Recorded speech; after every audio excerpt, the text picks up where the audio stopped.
Well, just got done with my run. Ran over to my parents' house and said hi to the kids because they're over here. And then got the Jeep. My little brothers and I bought that for my stepdad for his 60th birthday. And that is our friend Monster Trucks. Yes, we call him Monster Truck. His name's Aaron. Aaron Matthews Designs. That's his Ford. I think you guys have seen that a little bit. And then I'm picking up the International Travelette that I've got. I'm going to take that home. And I got a little bit of work to do on it, on the valve cover gaskets leaking, and then I need to go through basically through the whole drivetrain and make sure all the fluids are good on it. But it does run and drive, so I'm gonna take it home and get those few things worked on it and hopefully start driving it here soon. Well, I'm over here today at Joe's shop, Black Rock Machining, and gonna give him a hand catching up on the seat risers, seat jackers that Steve makes. Steve sells, Joe makes them. Yeah, they're co-inventors of it. Anyway, works out pretty good. So they're getting kind of behind. They've had so many orders, so I'm going to come help them out today. And hopefully I can get Joe to talk about his business and the leap to working for himself today. He doesn't like to get on camera too much, so we'll see if I can talk him into it.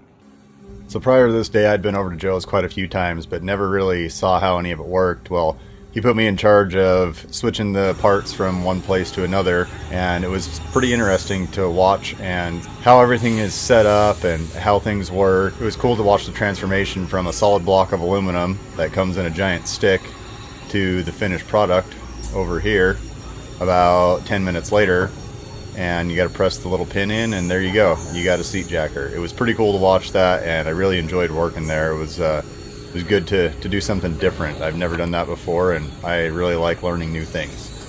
Got a lot of them done that day too, full of those boxes. Joe's a pretty efficient guy. He had, I think, 4 machines running at one time, and I was running the one and he was running the other 3.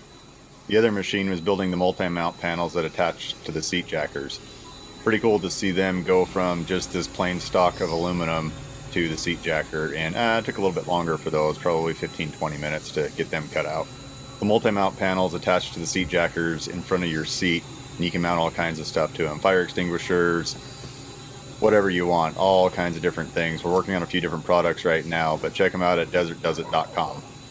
I'll put a link in the description and you can check them out there. Well guys, it's just finished up my run. Got a bunch of things to do before I go to number 2's birthday dinner tonight. And most of my plans were shot to hell today. I had to fix the drive shaft. U-joints were bad on the Toyota. They're about ready to fall apart, so I had to fix those. Anyway, I was supposed to get you guys a short little video tonight of Joe kind of telling us about why he left and all that stuff, but not gonna make it tonight because I gotta hurry up and get this done because I was so late this morning getting there with the vehicle issues. I ended up having to stay a little bit later than I needed to. Joe had to run home real quick so he could get changed for the dinner also. So anyway, plans were shot to hell today. That's right, we always got tomorrow, but I'll show you guys kind of what else we got going on today.